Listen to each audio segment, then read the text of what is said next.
The Kindle app on Android devices or the Kindle itself? What's better? What's better for reading? I've got a whole range of different devices here. I've got some Boox devices from small through medium and large, and I have got the Kindle Paperwhite. I've got the Kindle Scribe as well. And let's compare reading on the app versus reading on the actual Kindle itself.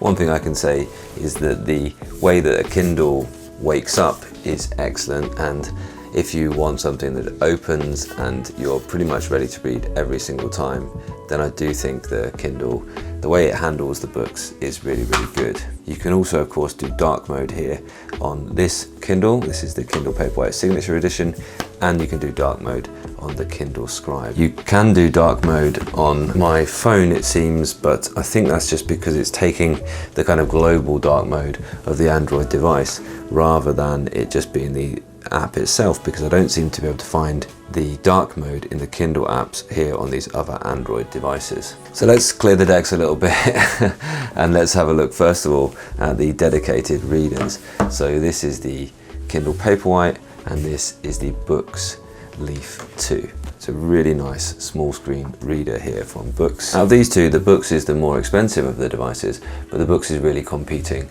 with the Oasis, the Kindle Oasis, rather than the Kindle Paperwhite. And I will have a comparison coming soon on that. So let's go into the Kindle app here on the Boox device, which, as you can see, looks perfectly lovely. One thing that's interesting here is it thinks it's on a LCD screen, and Boox themselves have done a great job of optimizing their apps so they work really well. You can see it's gone into normal display mode, but I can change that into Regal if I want the very, very best. But this now is matching the way that Kindle does it, which is every sort of once in a while doing a full refresh. Not every single page turn, but every few page turns it decides I need to do a full refresh to make sure I've got a nice clean and crisp image. Whereas here on the Boox is actually deciding to do that because Boox is asking it to do it, because it thinks, as I say, it's on an LCD screen at this point. As you can see, it's doing a page turn animation, which doesn't look great on this mode, but looks perfectly fine if you go and you use one of the other modes, for instance the speed mode here. You see it looks more like a page turn animation, whereas the Paperwhite just does a flip. I don't think you can ask it to actually do. You can ask it to do a full page refresh on every single one, but I don't think you can ask it to do an actual page turn animation. But that is not a big deal, not a big deal in the slightest. The other differences that I can see come down to sometimes just where things are. So if I'm in the book here, I don't see popular highlights here, but I do see popular highlights when I go into the menu, notes and highlights, and popular and yours. I haven't got any obviously at this point in this book. Whereas here, popular highlights is in this list here. So it's just in a slightly different place. And popular highlights is one of my favorite features currently about Kindle, the app or device, because it allows you to really skip to what other people have found to be the most useful parts of the book. I can incidentally match sort of brightness. This is on a low brightness at the minute, and the book screen does look just as bright and just as contrasty as the Kindle itself. The other thing that this does have, which a Kindle device doesn't have, is Word Runner. Now Word Runner, you might find this to be a ridiculous idea that won't interest you at all, but actually it's shown that you can actually read a lot more information a lot quicker if you read in this way.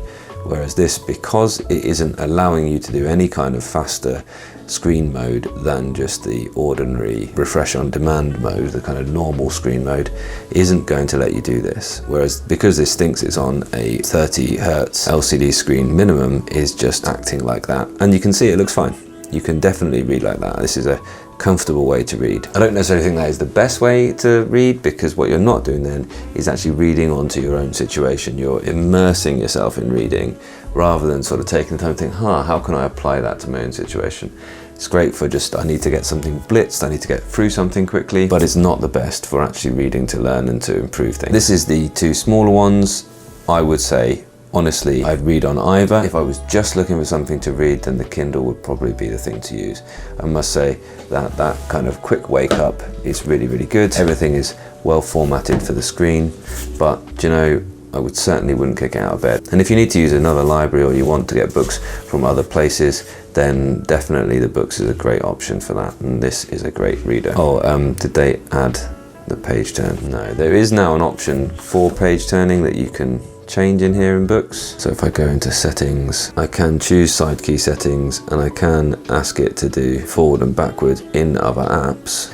But yeah, those page turn buttons still don't seem to be actually turning a page in the Kindle, which is a real shame. Maybe there's something that I'm not getting right there, so if anyone's got any advice how to actually activate those in Kindle, that would be a real benefit to that. Next then, Kindle on a large screen like this. Actually, I really do quite like reading Kindle books on this phone here, because this is an OLED screen, and in fact if I go down and I just reduce the brightness to a minimum, I can tell you that is how much brightness I read on at night time, which is not very bright at all. So there is not a lot of eye strain going on from reading that at night time. I don't tend to read on this at night time, and that is because I use my Nova Air to read on at the moment on Kindle, and I'm going to show you that in a moment. Something that you can't do with the Kindle app here, which you can do on that, which is to actually make handwritten notes.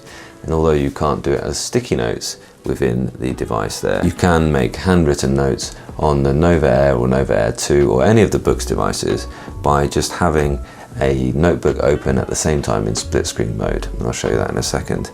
And that is how I'm reading at night time at the moment. And although sure, it's easy to enter notes on an Android device because you can use things like this, which I don't think there's any Kindle that actually has voice input, apart from maybe by Bluetooth through speakers. Using a pen to make handwritten notes is a real delight whilst you're reading, and therefore enter the Kindle Scribe.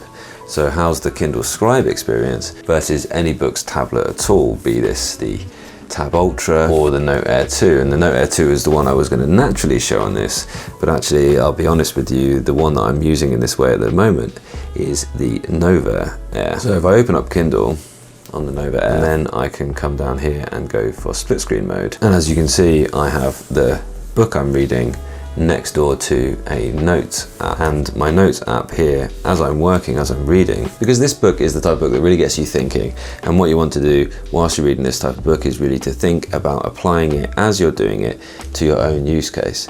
So I'm reading here on this wonderful, this is a 300 DPI screen as well, and I'm making notes on this side about actions that I'm going to do as a result of this reading. That's a real pleasure. So I'm able to simultaneously read and make notes on this one device. Now of course that is the main benefit of the Kindle Scribe over the other Kindles, is that now you can make handwritten notes on your Kindle books, or you can make handwritten notes, let's say, I'll have to say that, you can make handwritten notes with your Kindle book, and here they are. Let's make a handwritten note on this Kindle then. You can see it's super easy to use. I want to annotate this little part here, make a note. I want to make a scribe note, so I can go pen.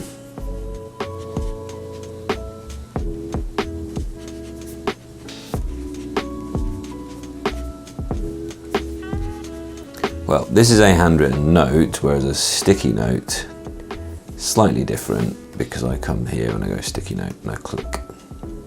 Just looks ever so slightly different, but it's the same thing.